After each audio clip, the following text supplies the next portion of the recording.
Thank you. I needed this battery.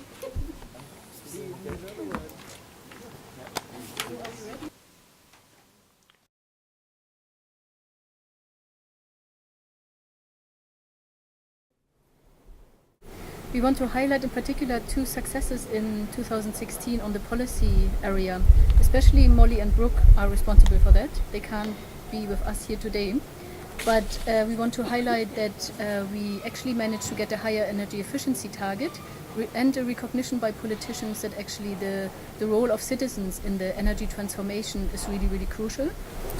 Okay, so yeah, we know of course that the policy work is not all that we're doing with the climate justice work. Specifically also because we are very aware that we are part of a very diverse network, and through the network we also try to be very actively involved in mobilization of people, and this is especially also something that we really hope to be focusing much more on in general in 2017 and onwards. In 2016 and 2017 we faced a big challenge, but also quite an opportunity as well. We had a big change in our team within the Climate Justice and Energy Program. Sonja going on maternity leave, me coming back from maternity leave, Thor joined us gratefully in the team, and Brooke also leaving the organization. Only Molly was the stable person over the past few years. And we get a new colleague working on the energy efficiency campaign and also working more on energy poverty. So I think with that opportunity and challenge we had to focus quite internally over the past few months, but it looks great now. Yeah, so this is definitely an interesting time for us, and by the time where you see this at the AGM, we hope that there's more stability in the stuff that we're doing, so we can work concretely on the topics that Susie was talking about before, with energy efficiency, energy poverty, community energy, community power, and our overall fossil-free work, and working with all you guys in the network, so that we together can build People power now!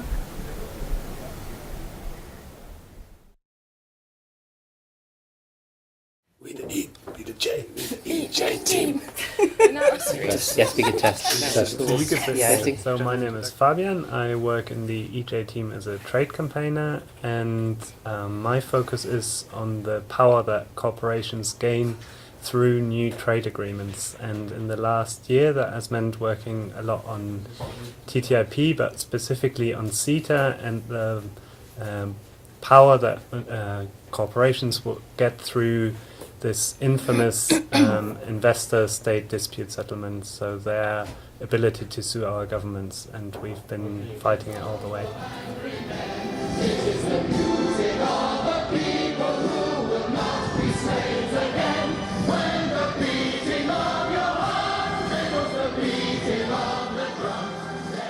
So my name is Miriam, and I work in the EJ team as a lobby transparency and better regulation campaigner. So my work links to the EJ team because I look into the decision-making process in the EU and how the influence that corporations have from the very beginning when legislation is being decided and drafted, which has then the consequences that we know. If a legislation is bad from the beginning, then it will have a lot of consequences on all of the EU. So both from the lobby side and from the deregulation that's been happening in the EU over the past years. I'm Colin, and I'm an extractive industry campaigner here in the EJ team. And I'm Antoine, and I'm working with Colin on this extractive industries campaign we are working on together. So I work challenging the power of the extractive industry, particularly the fossil fuel companies, who have such a huge impact on the lives of all of us here in Europe and around the world, and whose destructive practices really affect the everyday lives of the people that work with ourselves and our partners in the Global South. And we're also fighting the fossil fuel industry, which is trying to set up its own agenda at the EU level to have some legislation that they want, and so we're trying to bring some counter-argument in order to contribute to a phase-out of the fossil fuel industry. And of course we also have our outdoor campaigner, Anne, who is actually now in Geneva, and she's working on corporate accountability. And this is also one of the key successes of last year that I would like to present.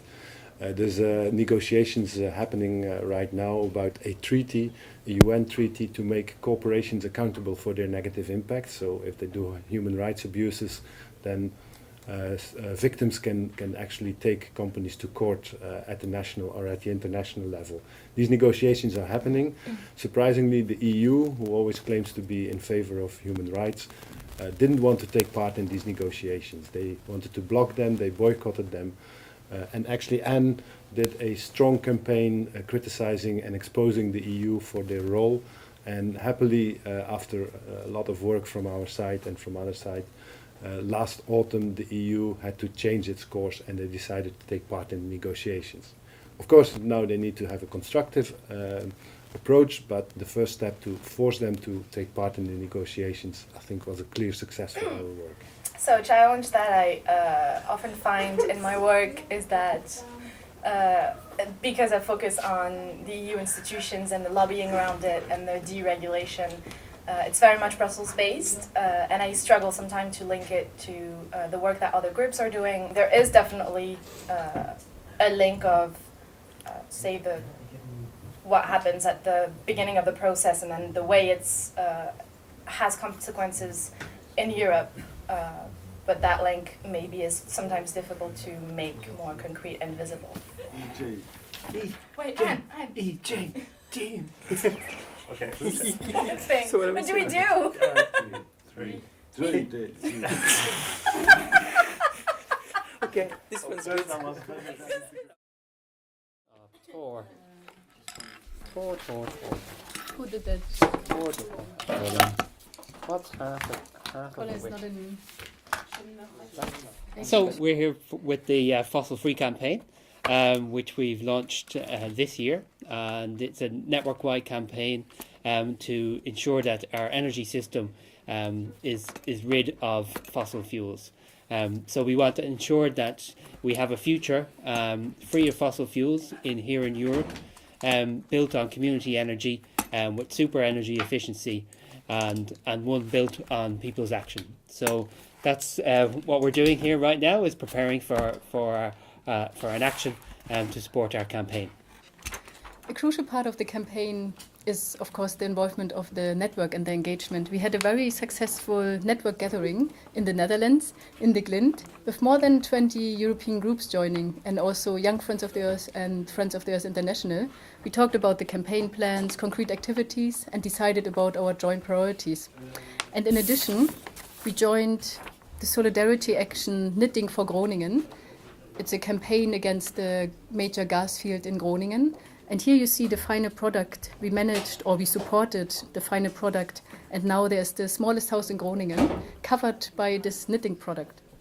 So doing solidarity actions and trying to internationalize national struggles is a big part of what we will do and are doing already with the Fossil Free Europe campaign. Like Susie was talking about with the Netherlands and Groningen, and there's the Norwegian campaign to keep oil drilling away from the Arctic and to get Norway completely away from fossil fuels.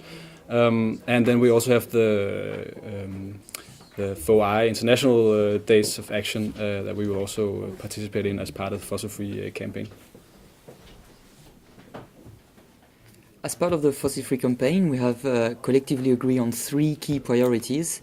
That's our campaign against gas, and on the other side, bringing some positive solutions with the promotion of renewable community energy and with the promotion of a fair transition away from fossil fuels, to work with workers of the fossil fuel sector and bring them some good solutions to go towards a decarbonized economy. And I'm here to remind you that we have this wonderful fossil-free Europe identity, this lovely teal and this lovely customized Roboto font, all yours for free. But also, more seriously, to remind you that the main message of this campaign is, of course, Fossil-free Europe now! Hello and welcome to Real World Radio Europe, a show bringing together what's going on in the over 30 national member groups of Friends of the Earth Europe. I'm Fran, and I'm here with the rest of the Friends of the Earth Europe comms team.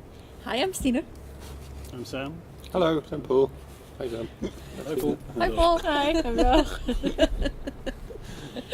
Welcome back, Fran. The theme of this podcast is the last 12 months of the work of the comms team. I think a good place to start is this podcast, which didn't exist this time last year. Yep. So our communicators meeting last year, we had Jose from Real World Radio in Uruguay who flew out to teach us all how to produce and edit a podcast, which is great fun. And then we decided just to go and do it in the summer. So we made our first one on coal. Yep. On coal.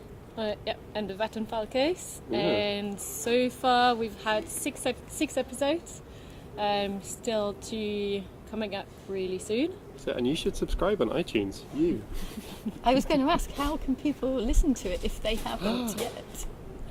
SoundCloud, iTunes. Or wherever you get your podcast. I understand there was another successful meeting last year for communicators, which I missed, so I'd love to hear more about what happened there.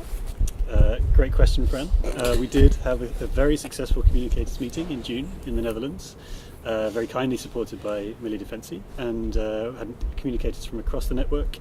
Record number. Record number, thank you, Stina. Yeah, good intervention.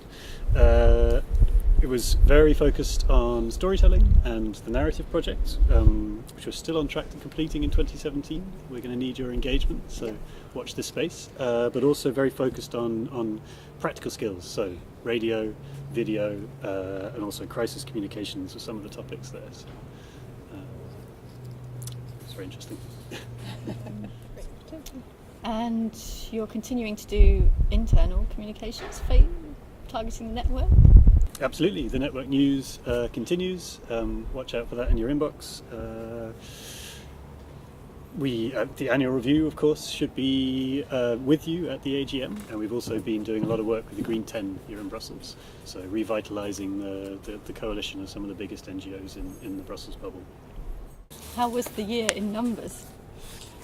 So, the year in numbers. Paul, first up, around 1,400 mentions in the press, reaching, at a very conservative estimate, around 25 million people. Our website was visited by 71,560 unique visitors, whilst our Twitter account reached out to 3.5 million people throughout the year. There were 42,000 engagements, of which there were 12,000 retweets. And on Facebook, we reached out to 1 million people throughout the year, with 32,000 engagements there. So, the year in numbers. And of course, events remain a big part of what the comms team does, not least this AGM. Again this year we did numerous events, both internally and externally. Here in Brussels we did various actions, demonstrations, conferences on different campaigns. We also had the pleasure to have you amongst us through our network meetings that we are happy to organize every year, to have a chance to see you all again. And we hope that we will join again for the many next meetings we will hold, and especially happy to see you here at the AGM. Well, we've done a huge amount of solidarity work both with the European network and also the International Federation. So, I mean, to name a few things, we've done a lot on coal with FO Czech Republic, FO Sweden with Bund, and also on other dirty energy and fossil fuels with Norway, but also internationally with Nigeria. Yeah, and also we are working now with the School of Sustainability because there is a new website launched where you will be able to find tools and case studies, and so we are now developing all of that and hoping that you can also share your successes and your tools with the network. And it just remains to say thank you for listening, and please do keep up to date with all the future editions of Real World Radio Europe. Bye. Bye.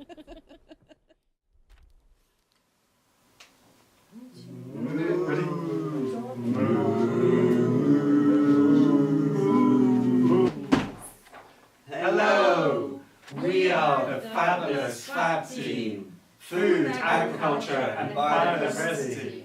We are the masters of the food revolution. I am Stanka and I work on agroecology. I'm Mute, I work on food, GMOs and trade. I'm Robbie, I'm the campaigner on nature and biodiversity. And I'm Adrian, I'm the program coordinator. What has happened in the last year, Adrian and team? We organized the biggest ever gathering on food sovereignty, bringing together around 500 people from all across Europe, thanks to you. We will see the result in the next years. We celebrated a major victory in the Nature Alert campaign. We persuaded the EU to maintain its strong nature protection laws and to implement them better. With you, we convinced 70 governments in Europe to ban the cultivation of GM crops. And even in Spain, the cultivation dropped drastically last year. And we also managed to convince the European Commission to drop plans to allow hidden contamination of our food with GMOs. And we started a new piece of work where we're trying to stop 3 companies from taking over the world's food supply chain. And of course, we published a lot of new publications from how to eat best on the farm to farming for the future. It's a very good reading. With our Nature is Our Right campaign, we've been working with Friends of the Earth groups on their national and local biodiversity struggles, and we celebrated with FO Norway when they managed to stop the wolf cull. But we also have many challenges ahead. Groups and allies work on food and nature in so many different ways across Europe.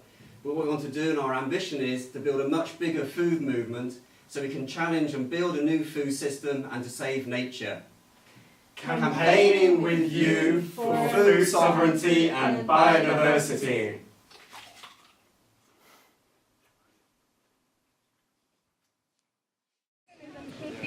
And it should be actually excluded from the negotiations and never introduced again. We say no to the... Very nice. Welcome to Stop TTIP and the Stop CETA campaign team. The TTIP and CETA campaign has been one of the biggest campaigns in the history of Friends of the Earth Europe. We have massive engagement from the network and with our allies, that we were actually able to mobilise millions of people across Europe against these trade deals. Millions of people now know about how the dangerous impacts of investment dispute settlement mechanisms. We even convinced the Walloon government to challenge whether this system is legal in the first place. And we were always steps ahead of our farming officials. So with 13 of you and 2 other allies, we published a report how TTIP will harm our farming sector. It was quite well picked up, and it resulted that our farm ministers shared most of our concerns how TTIP would destroy family farming and local farming in Europe. And with some of you, we also got involved in different actions. There was one in Bratislava, one in Luxembourg, and one in Strasbourg. And together with you and allies, we managed to have really strong actions that were organised at really short notice, but at key political moments. We organized a lobby award. We checked, tens of thousands of people voted with us to choose which companies are the worst in undermining European environmental policies. And the pesticide lobby won this award. Check it out. We also have big challenges ahead. It's quite clear there's been a seismic change in the environment agenda.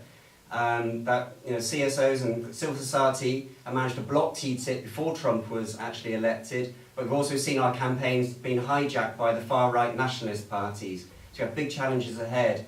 But what our ambition is to use the energy we've created, use the expertise we have, to actually start pushing now for a new trade scheme. We also want to block CETA, and we want to end corporate courts. Stop CETA! Stop TTIP! Stop CETA! Stop TTIP! Stop CETA! Stop TTIP! CETA! CETA! CETA! Stop! Stop! Stop! CETA! CETA! CETA! Stop! Stop! Stop! CETA! CETA! CETA! Stop! CES! Never say yes! ISDS! Never say yes! ISDS! Never say yes! ISDS!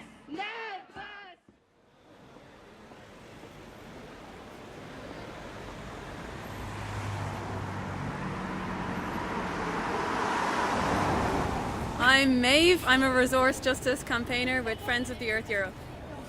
I'm Leida. I'm also from the unit Resource Justice and Sustainability, also Friends of the Earth Europe. We're standing here on a big shopping street in Brussels. We're outside one of the main supermarkets, and here I have a waste bin. So a few of the topics that we work on are resource use and waste and consumption. So we can see here that in this one bin there's many items that can be recycled. So this is something that we're pushing for in EU legislation to get higher recycling targets and better collection of waste. But also we want to move beyond a recycling society and really to reduce the amount of waste we produce in the first place, such as unnecessary items like plastic water bottles. This is one of the challenges at the EU level because it goes against their mantra of growth and buying and the economy. So this is the challenge we face. We have a new project coming up on plastics specifically, which is a big polluting waste stream.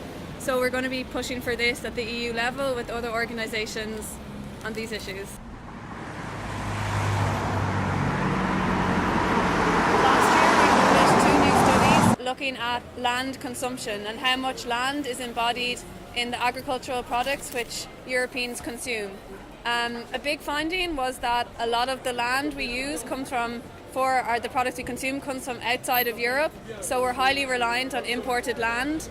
This comes with a lot of social and environmental impacts such as land grabbing, biodiversity loss, forest loss, and also we found that 70% of this land is in meat and dairy products, which highlights our Europeans' high consumption of animal products. In December 2016 we had our program meeting, so we developed together with the whole network the ideas for next year, and we also confirmed the name change from resources and consumption to resource justice and sustainability. So that was indeed an historical moment for us. Something we'll be working on with the network in the coming months and with the School of Sustainability project is developing some online case studies and tools, sharing best practices within the network and beyond on resource use, waste, consumption, sufficiency, degrowth. So this will be a really exciting project and it's going to be coordinated by FO Bulgaria. Maps. Maps. Maps. Maps. Maps. Maps. Maps.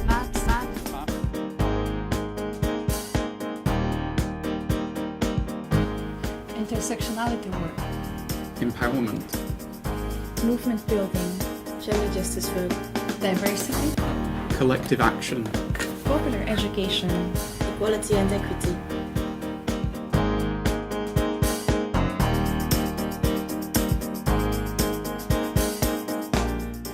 Youngfo has recently developed this Manifesto for Equality and Interculturalism. Want to know more? Take some copies home with you and share it with your groups. We've been developing skills and tools for critical thinking and taking action together. Within the School of Sustainability, we have contributed in sustaining our resistance through our power base in the member groups. We have done this through supporting events that are promoting popular education and arriving at common political analysis in the network.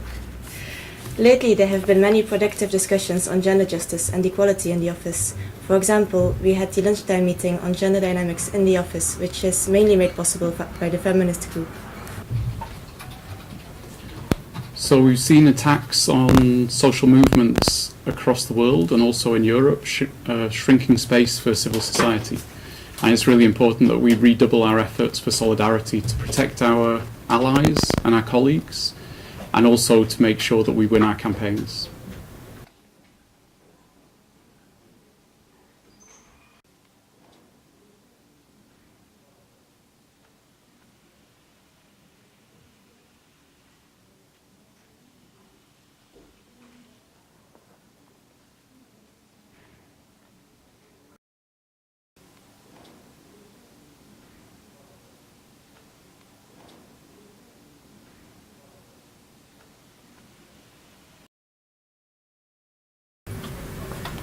Recently, Youngfo has been growing quite rapidly, so this year we decided that we need to restructure our work to be able to support over 20 youth groups in Europe.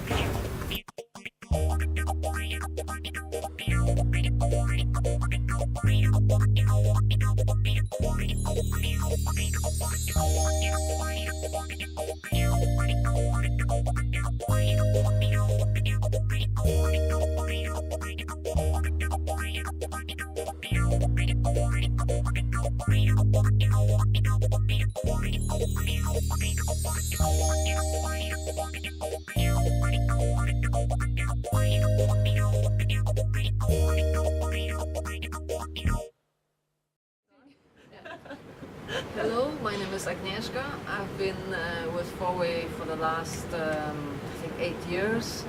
I'm head of operation and responsible for finance, administration, IT, and fundraising, and anything else that falls in my lap, really. I'm very proud of the fact that over the last many years we have managed to have successful fundraising, and we've managed to grow our organization to what it is today. Okay, I'm Jelle. I'm the finance manager, leading the finance team, helping the whole office to spend their money in a way that our funders like us to do, and also trying to channel that money to you guys, the network. Hi, I'm Sophie. I'm a management team assistant. I mostly work with Magda and with the rest of the management team on issues such as the refit platform, better regulation, but I also support the operations team in various ways, such as with the AGM and things like that. Okay, my name is Jan Lars. I'm finance officer here at Friends of the Earth Europe. Hi, I'm Aurélien. I'm the fundraiser at Friends of the Earth Europe. I'm in charge of supporting fundraising efforts throughout the team here in Brussels, and I'm sure some of you might know me from interacting with you on proposals across the network. So if you have any question on fundraising, just send them my way. Hello, I am Esther, the office manager of Friends of the Earth Europe. It's me who usually answers the phone when you call the office or welcome you when you arrive, sitting at reception desk. I am working with my great administration team, operation team. I'm assisting Agnieszka with HR issues. I don't mind to call the mama of the office. Bonjour, je suis Saïd, donc je suis parmi FO depuis l'année 1999, donc ça fait presque 20 ans. 20 years. Je m'occupe principalement de la comptabilité, de la tenue de la comptabilité. J'assiste mes collègues en termes de fiscalité et sur le droit social. Campaign-wise, there are a lot of things that happened in 2016, and I think you've had an overview of it from different campaigners from the Friends of the Earth Europe office. If I can just mention two things, obviously the mobilization on TTIP and CETA went viral, went across the network across Europe, and I think we've seen really an important and very special way how we can mobilize our groups, our members, and our grassroots. We've been also building a new campaign, the fossil-free campaign that our campaigners have discussed, came to agreement on how to launch it, what's under it, and I think we are having a very exciting time of fighting for transformation into community-owned energy and fossil-free energy in the first place. At the same time, I think a lot has happened also internally we've done a lot of looking inside into our federation, into our groups. Are we ready for these changes in the outside world? How can we make sure that we achieve our goal of sustainable societies that are also just and how we can make sure that what we see on political arena, that drift to the right wing, is not happening, and how we can ensure that actually people do come and listen to our solutions. So it's a lot of challenges, a lot of exciting challenges as well, and I think this is a good time for the Federation to really start our new strategy planning and see how we can do things better and more efficiently. And at this time I will be also leaving Friends of the Earth. So actually I'm preparing this discussion for a new person to take over, and I'm leaving a really thriving and an amazing network of groups and a great office in Brussels to someone who picks it up to another level. I'm very happy that over the last almost 10 years I was able to lead Friends of the Earth Europe, and I'm very grateful to all of you for everything you've done and for your work for the environment, for the people, for the planet. 1, 2, 3. Have a great